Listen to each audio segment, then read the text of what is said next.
자, 이제 여러분 뒷바퀴로 와서요. 뒷바퀴는 일단 여러분들한테 증명을 해야 될 건 뒤에 휀다도 자석이 안 붙어요. 안에도 어디에도 자석이 붙질 않죠. 아예. 서브 프레임도 보시죠, 여러분. 눈에 보이시죠? 요거 어마어마한 알루미늄 합금. 얘가 닿는 하드 포인트의 차체도 다 알루미늄. 얘는 제가 봤을 때 지나쳐요. 이게 사람이 우리나라 속담에 지나치면 아니한만 못하다 그러잖아요. 알루미늄 합금을 적당히 써야 되는데 너무 많이 쓰고 그리고 돈을 존나 받는 거죠. 그래서 랜드로버가 좀 크게 사고가 나오면 수리비가 폭탄이죠. 아주 죽죠, 그냥 수리비로. 보통 우리 차들이 웬만한 좋은 차들도 앞바퀴 디스크 브레이크에 달려있는 브레이크 캘리퍼는 알루미늄 합금을 쓰죠. 조종성. 핸들을 틀었을 때 현가 질량에서 오는 경쾌함이나 이런 것들 때문에. 근데 뒷바퀴 쪽은 웬만한 슈퍼카가 아니고서는 이 캘리퍼를 알루미늄을 안 써요. 근데 얘는 뒷바퀴도 캘리퍼를 알루미늄을 썼어요. 그리고 또 차주분이 5만 원짜리 또 집에서 도색을 해놨네요. 이게 안 했으면 더 멋있었을 것 같은데 이 5만 원짜리 이게 매니큐어 이게 아니면 과학 시간에 우리가 바르는 에나멜 페인트도 아니고 에나멜을 갖다 칠한 것 같은데 아무튼 이게 또 이게 큰일이에요. 이게 이렇게 칠해놨는데 어쨌든 얘도 알루미늄 마찬가지로 싸구려다 보니까 이렇게 색깔이 또 번졌죠. 이런 대로 큰일입니다. 이거 차주분 이거 밖에서 돈 주고 했으면 분명히 크레임 들어갈 것 같아요.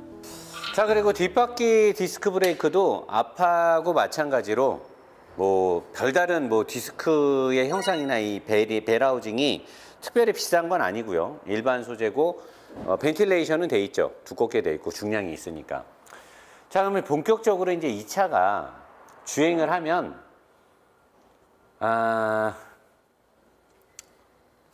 과거에 제가 이 레인지로버 스포츠를 리뷰하면서 부드러움이나 그러니까 X5보다는 스포츠하진 않고 GLE보다 뭐 어떤 장점이 있고 해서 GLE와 X5와 레인지로버 스포츠가 각각의 장단점이 있음을 제가 분류를 해서 영상을 찍었고 그 영상은 사람들한테 많은 그 도움이 되고 사람들로부터 제가 좋은 평가를 받았었는데 그때 당시에는 제가 늘 말했듯이 최신의 노사장이 최고의 노사장. The newest I know is the best라고 제가 데이터가 축적되면서 차를 바라보는 어떤 저의 이해도라든가 경험, 느끼는 감정이 더 계속 성장하죠.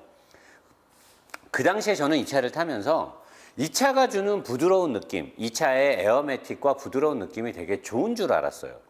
근데 제가 지오메트리에 대해서 좀 더 알게 되고 스크럽 레디우스라고 해서 서스펜션의 각도나 댐퍼의 각도, 그 다음에 삼각 구도에 의해서 지면과의 댐퍼 상단의 꼭지점 삼각형의 피타고라스의 정리를 들어가면서 늘 노사장이 좋아하고 고민하는 피타고라스 정리 뭐 답이 없다. 내가 늘 생각하면서 답이 없다. 어쩔 때는 좋은데 어쩔 때는 안 좋다. 피타고라스의 정리가 그대로 적용되는 거죠. 이 삼각 구도에서. 그러다 보니까 제가 예전에는 느끼지 못했던 것들이 뭐냐면 이렇게 알루미늄 합금이 많이 들어갔는데 그러면 더 좋아야 되잖아요. 근데 제가 얘기했듯이 과유불급이라고 알루미늄 합금을 너무 많이 썼더니 이 차가 어느 정도는 스틸에서 잔진동이 어느 정도 나와야 되고 그런 잔진동의 뭐 어떤 불쾌한 주파수의 진동 같은 것들을 다른 기술로 상쇄를 시키고 없애야 되는데 얘는 너무나 너클함도 어마어마한 알루미늄 합금에 여기 알루미늄 서브 프레임에 알루미늄 차체 이러다 보니까 잔진동을 너무 상쇄했더니 차가 너무 물러요. 차가 너무 무른 느낌이 나고 나는 그래서 운전하면서 에어스프링이 너무 크고 막 그러지 않을까 했더니 에어스프링은 그렇게 크지 않아요. 이 에어스프링의 크기는 링컨 에비에이터의 한 좀 거짓말 좀 못하면 절반 정도 되는 거고요. 사실 비교하면 3분의 2 정도 되거든요. 근데 예전부터 썼던 그 크기예요. 예전부터 모든 랜드로버나 다른 차들이 많이 썼던 에어스프링의 크기고요. 그리고 뭐 2챔버, 3챔버 이런 거 없이 그냥 하나의 공기 주머니를 충진시켜서 쓰는 이 방식이고 여기 서브 프레임과 메인 차대가 닿는 부분도 공간이 되게 많이 떠 있죠. 그러니까 진동들이 올라오지 못하게 대부분 다 상쇄를 시켜버리는데 이 상쇄가 너무 되고 하니까 느껴지는 느낌이 너무 무르다는 느낌이 드는 거예요. 그러니까 이게 옛날에 내가 차를 지금만큼 데이터가 안 쌓였을 때는 이런 무른 느낌을 되게 소프트하고 되게 고급지다라고 생각을 했어요. 근데 지금 보니까 너무 물러요. 어느 정도는 강성을 위해서 뭔가를 했어야 되는 거고, 그리고 과거에는 제가 이 차를 리뷰할 때 과격하게 잡아 돌리질 않았거든요. 근데 이번에 과격하게 잡아 돌렸더니 링컨 에비에이터보다는 추종성이 살짝은 좋은데 별 차이가 안 나요. 그래서 내가 아닌데 이게 얘가 이럴 리가 없는데 하고 서스펜션을 딱 봤는데 링컨 에비게이터 저번 주에 나갔으니까 여러분 별로 안 헷갈릴 거예요. 얘도 인테그랄 링크예요. 제가 그때 링컨 에비에이터를 하면서 인테그랄 링크를 누가 쓴다 그랬죠? 제규어가 쓴다 그랬죠? 제규어랑 랜드로버랑 같은 회사였잖아요. 같은 저기가 있었으니까. 그러다 보니까 얘네가 이 서스펜션의 구조를 만들 때 공유를 한 거죠. 이 인테그랄 링크를. 그런데 얘네는 인테그랄 링크가 옛날 거예요. 링컨 에비에이터는 이 로우암이 얘보다 훨씬 더 크죠. 양쪽으로 방열이 더 크고 얘가 밑에 있어요.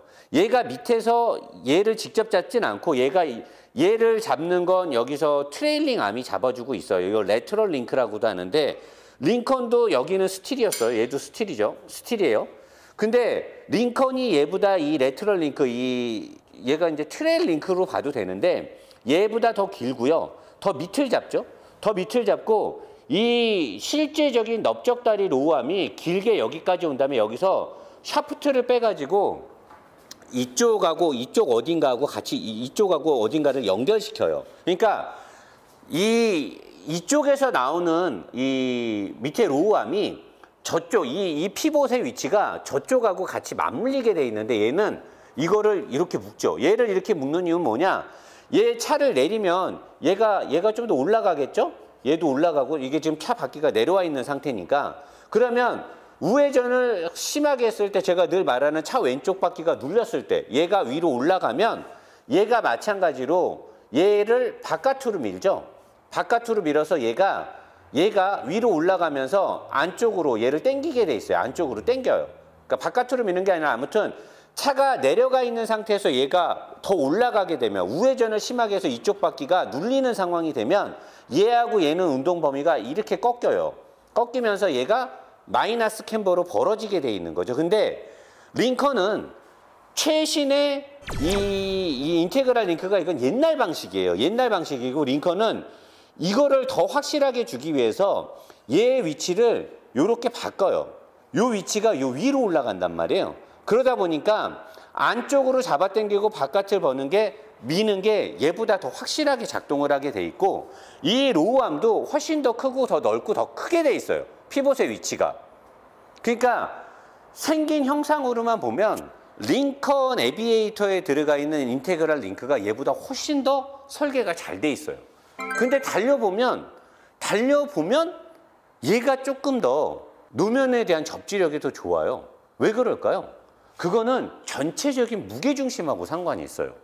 링컨에 설계되어 있는 이 뒷바퀴의 인테그랄 링크가 얘보다 훨씬 최신식인데도 불구하고 최신식이기 때문에 직발에서의 승차감이나 이런 것에서도 좋죠. 근데 운동신경에서도 얘보다 좋아야 되는데 걔는 전체적인 무게중심이 얘가 떠받드는 이 무게중심이 위쪽으로 훨씬 더 무거우니까 위의 움직임이 불리한 거죠. 제가 말하는 롤센터. 걔는 롤센터가 너무 낮은 거예요. 무게중심이 높은 거죠. 얘는 알루미늄을 싹 다 때려 넣으면서 보강을 하는데 위쪽은 두껍게 안 하고 밑에 쪽에 이 프레임 쪽에 메인 골격에 관련한 여기 인사이드 패널에 관련된 메인 골격을 알루미늄 합금을 주도적으로 다른 소재를 섞었기 때문에 여기가 위보다 더 가벼운 거죠. 그러니까 이 서스펜션의 구조가 링컨 에비에이터보다도 훨씬 구형의 인테그랄 링크를 쓰면서도 얘가 조종성이 더 좋아요.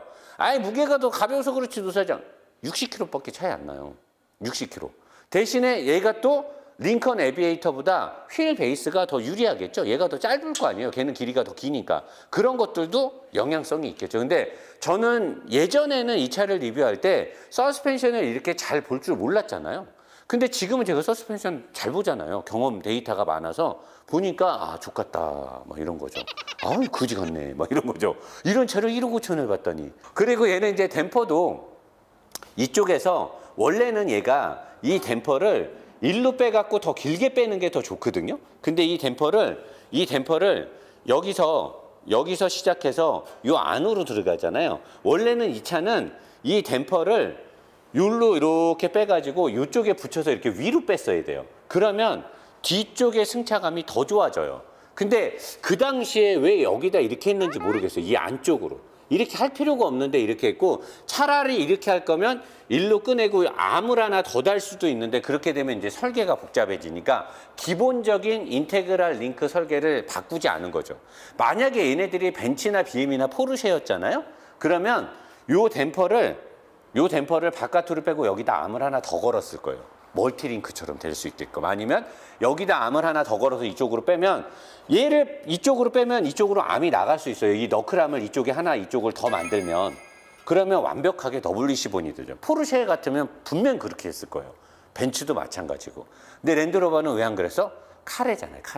카레는 그렇게 안 하죠. 무조건 돈이 돼야 되니까.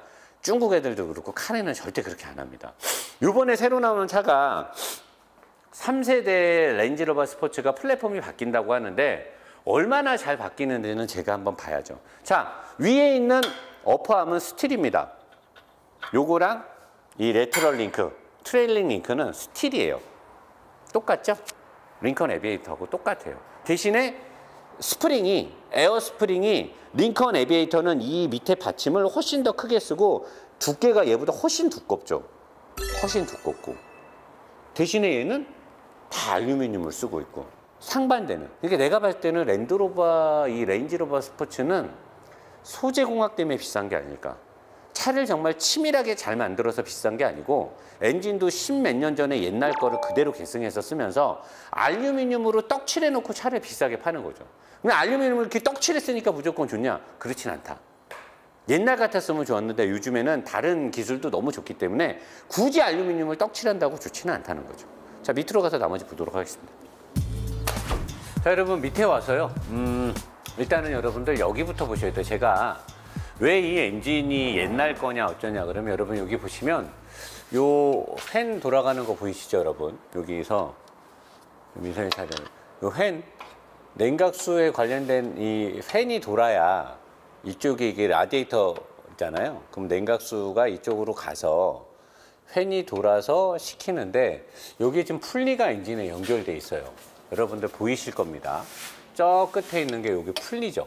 풀리가 엔진하고 연결이 돼 있죠. 요즘 차들은 다 저걸 모터로 돌리죠.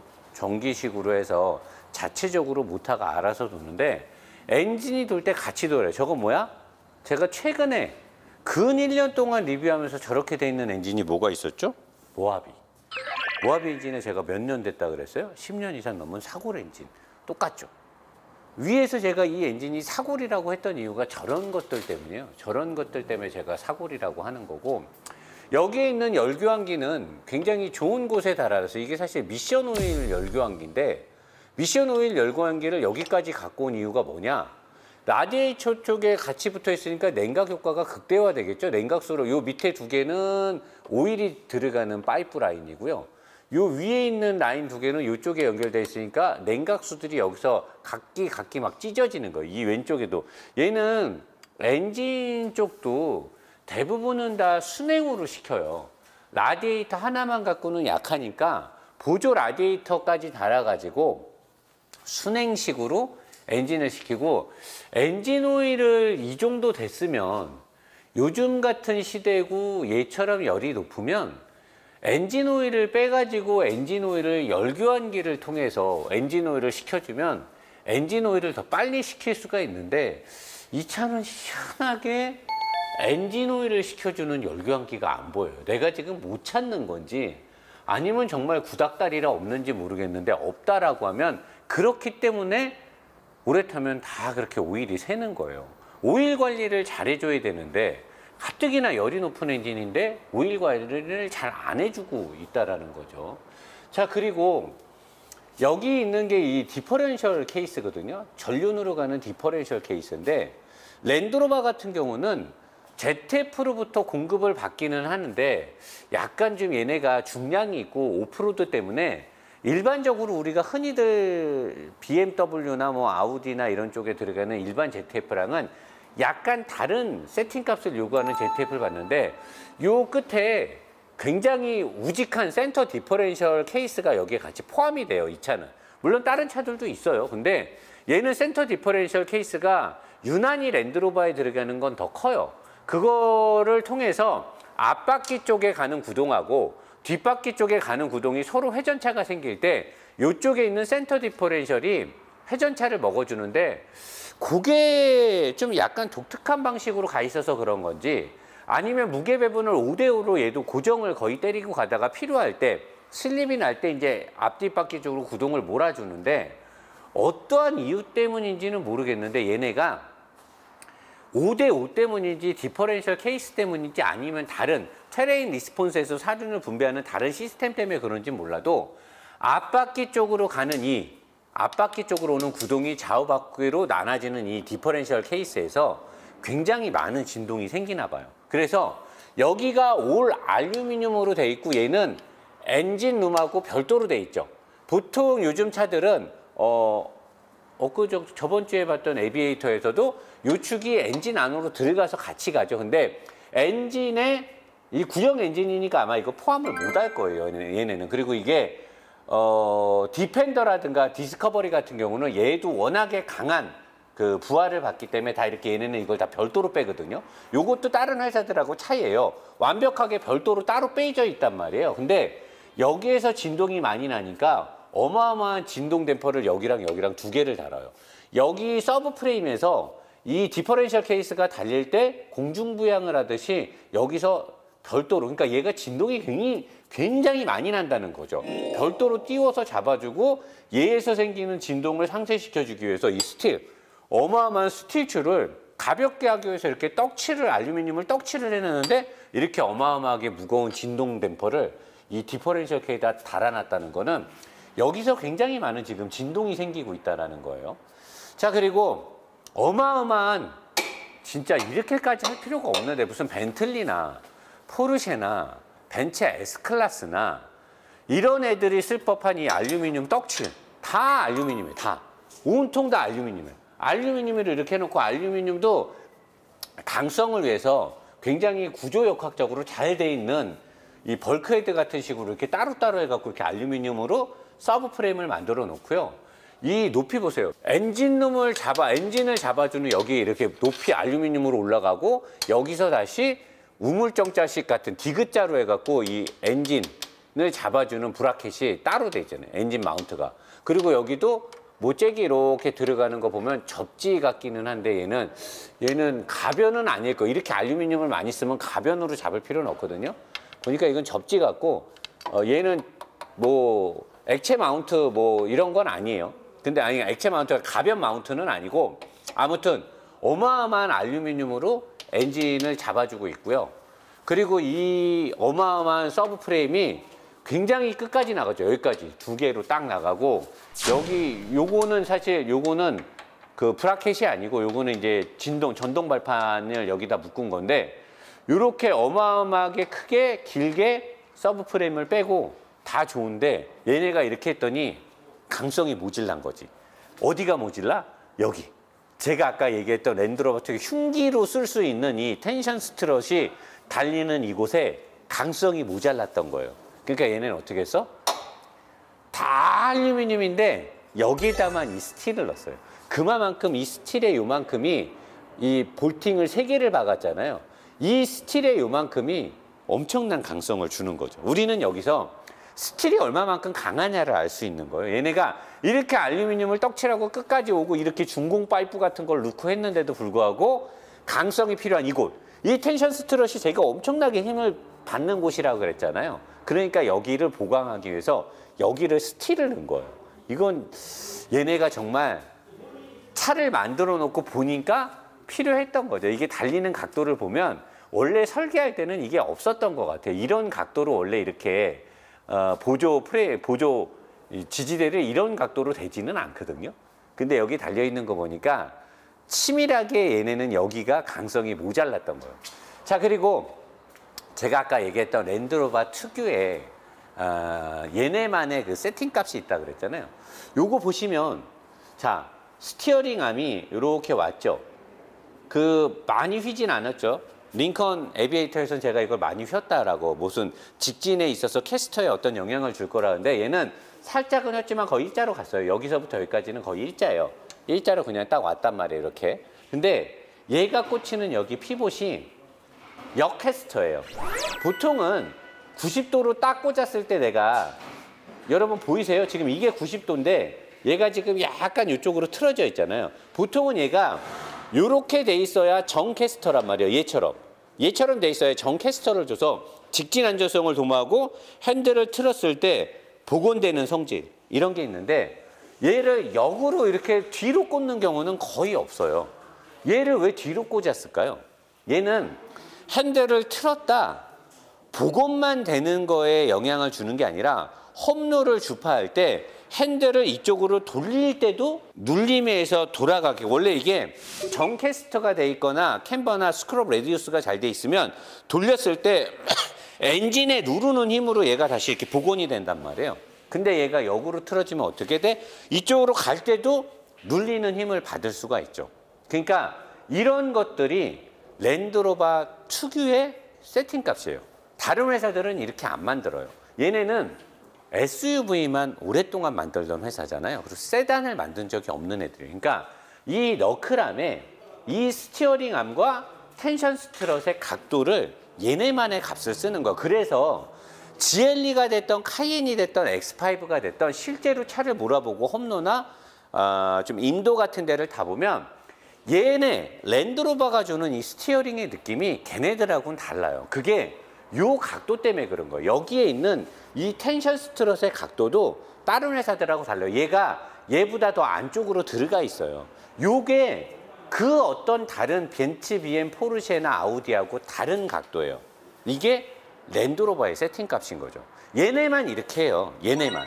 그래서 랜드로버가 직발을 달릴 때 속도가 높아졌을 때는 한 110, 120, 130까지는 별로 티가 안 나는데 더 고속에 갔을 때 X5나 카이엔이나 벤츠 GL이나 GLS보다 얘네가 완전히 고속 직발에서는 불리한 이유가 아마도 제 생각엔 이거예요.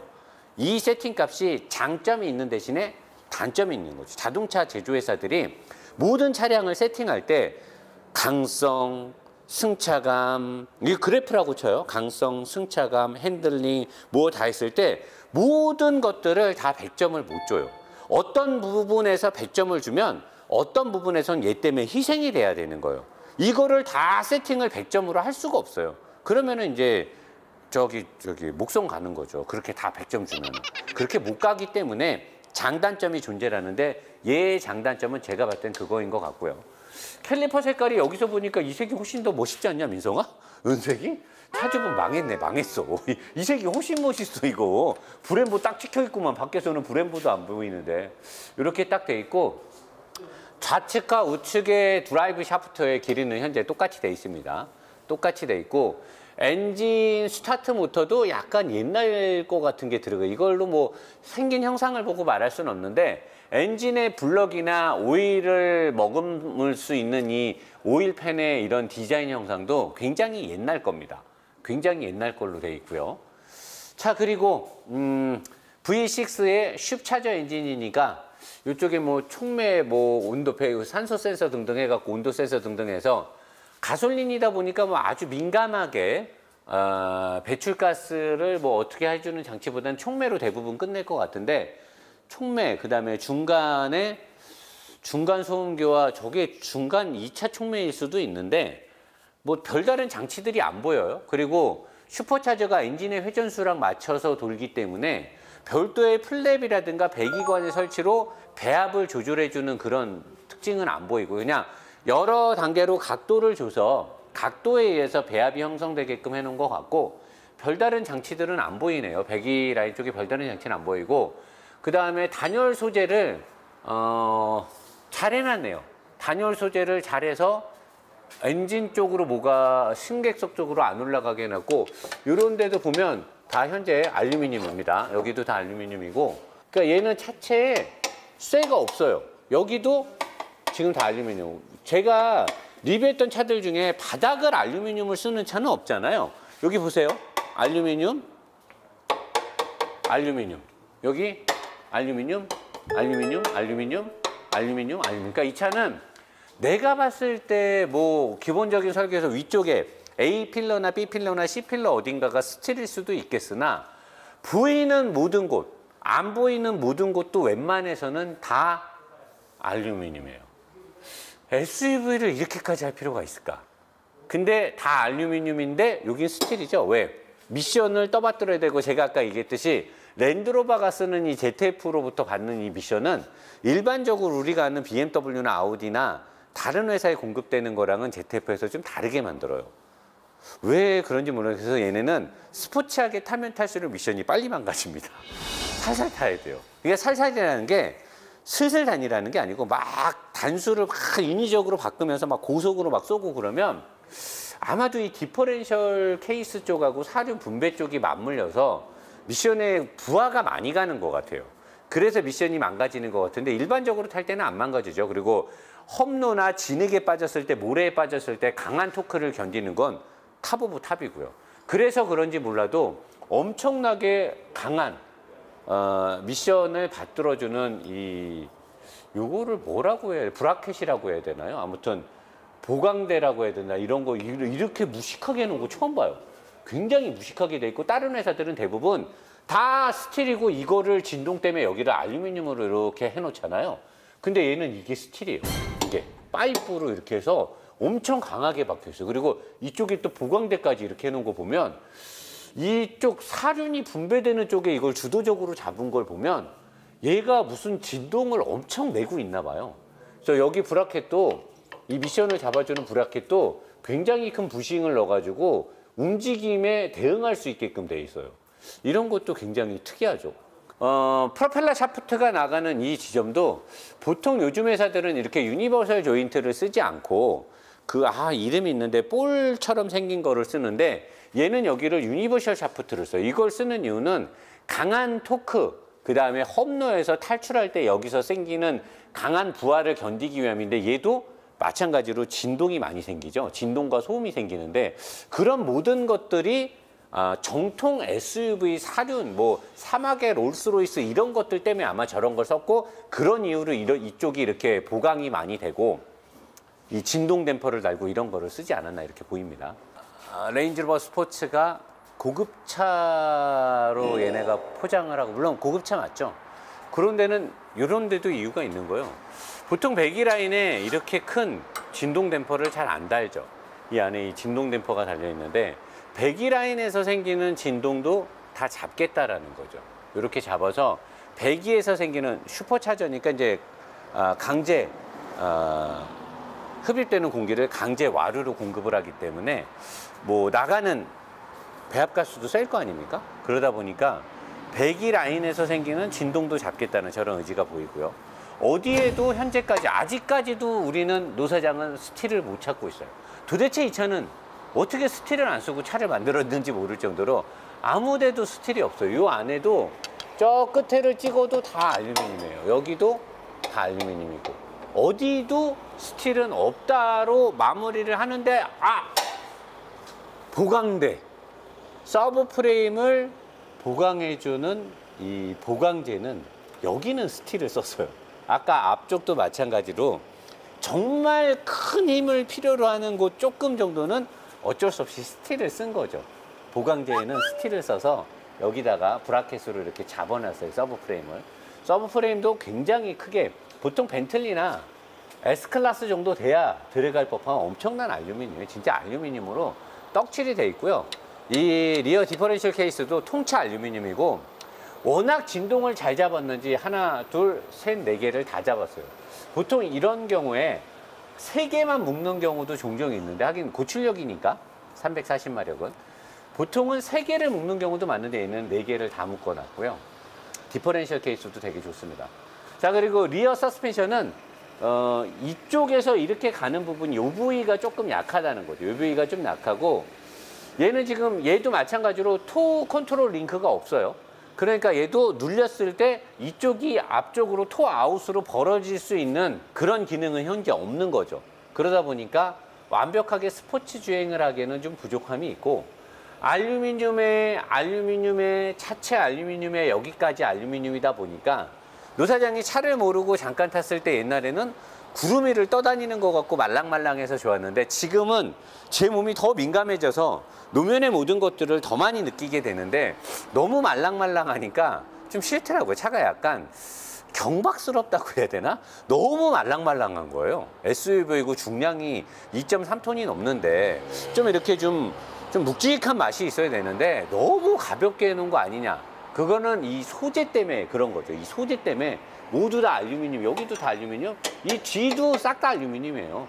여기에는 배터리가 들어가는 것으로 추정이 되고 있습니다. 배터리가 여기에 들어간 걸로 치고, 배터리는 또 플라스틱으로 잡아놨어요. 가볍게 하려고. 앞뒤에 무게 배분을 맞춰주겠다는 또 제주사의 강력한 의지가 보이는 거죠. 그 외에는 뭐 굉장히 근데 옛날식 구조를 갖고 있어요. 이게 15년 전, 10년 전에는 이 구조 시스템이 굉장히 앞선 기술이었는데, 지금은 이 시스템을 되게 구시계 시스템이라고 하죠. 그도 그렇게 뭐 이제 이 차는 단종이거든요. 단종되고 요번에 이제 3세대가 나온다고 하니까. 자, 여러분, 랜드로버, 레인지로버 스포츠. 일반인들이 생각했을 때 레인지로버 스포츠 보통 다 1억 넘고, 막 레인지로버 보그 같은 거, 오토바이오그래프 같은 거 막 3억 가까이 하잖아요. 굉장히 고급차고 도대체 왜 비쌀까? 제가 봤을 때 설계 때문에 비쌀까요? 엔진 때문에, 미션 때문에? 제가 봤을 때는 브랜드 밸류에서 얘네가 좀 비싸게 팔아먹는 영업 전략이 한 2천만 원 이상 되는 것 같고요. 나머지 비싼 부분은 소재 공학 때문에 비싼 것 같아요. 알루미늄을 정말 대거 너무 많이 썼는데, 그럼에도 불구하고 제가 말하는 거 있죠. 소재 공학과 설계 공학 중에 뭐가 중요하다고? 설계 공학이죠. 설계 공학이 잘 돼 있고 나서, 그리고 소재 공학이 어시스트를 해줘야지만 완벽한 차가 되는 건데, 설계 공학은 10년 전인데, 엔진도 완전 사골인데, 소재 공학만 알루미늄을 이렇게 떡칠을 해놓으면 사고 났을 때 수리비만 사정없이 나오고, 그리고 자칫 잘못하면 과거에 설계가 지금에 비해서 치밀하지 않은 상태에서 너무 소재 공학이 앞서가니까 승차감이나 어떤 전반적인 지오메트리에서 역효과를 낼 수가 있다는 거죠. 5년 전에 노 사장이 칭찬했던 차를 지금은 왜 까냐? 그만큼이 더 보이기 때문입니다. 예전엔 제가 이런 것들을 못 봤어요. 예전 영상에 비해서 좀 달라진 부분에 대해서 실망하시는 시청자분들한테는 사과의 말씀을 드리겠습니다. 하지만 제가 욕을 먹더라도 제가 많이 알아가고 많이 느껴서 업그레이드 된 상태의 노 사장이 보는 차량에 대한 평가는 칼날같이 예리하게 가야 되지 않을까라고 생각합니다. 욕을 하시는 부분에 대해서는 겸허히 받아들이고 앞으로 더 발전하는 모습으로 더 정확하고 공정하고 정당성 있는 영상을 위해서 더 많이 노력하도록 하겠습니다. 본편에서 뵙겠습니다. 프락셀 하겠습니다.